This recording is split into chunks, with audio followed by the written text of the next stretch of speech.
वृंदावन प्रवेश। गोपजनों ने, जो आपके प्रभावों के अनभिज्ञ थे, गोकुल में घटित वृक्षों का टूटकर गिरना आदि में अकारण उत्पातों की शंका कर किसी दूसरी जगह जा बसने का मन में निश्चय किया।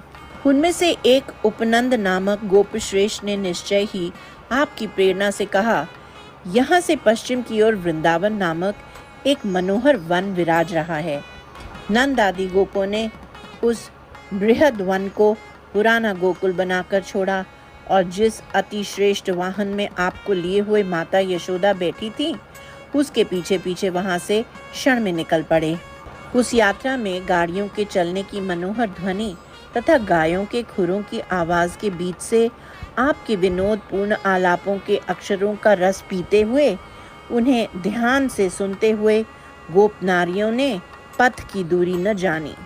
हे भगवान, आप उस वृंदावन को देखकर अत्यंत प्रसन्न हुए, जिसमें पुष्पित कुंद आदि वृक्ष समूह उग रहे थे और जो श्वादलों की हरियाली के सघन ऐश्वर्य से मरकत के चबूतरों की बड़ी शोभा को लिए हुआ था।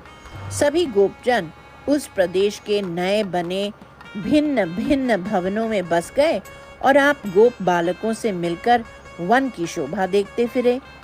आपने अपने विचरणों के बीच उस कालिंदी नदी को देखा, जिसका निर्मल जल टेढ़े मेढ़े मार्ग से होकर बहता आ रहा था, जो कल हंसों के कूजन रूप नर्म आलाप कर रही थी, जिसका मुख सघन विकच कमल पुष्प ही था, जो अनेक मोर पक्षियों के कारवों से सुंदर रत्नों एवं मणियों की किरणावलियों की विचित्राओं से रंजित तथा अपने शिखरों से सत्यलोक को छुए खड़ा था।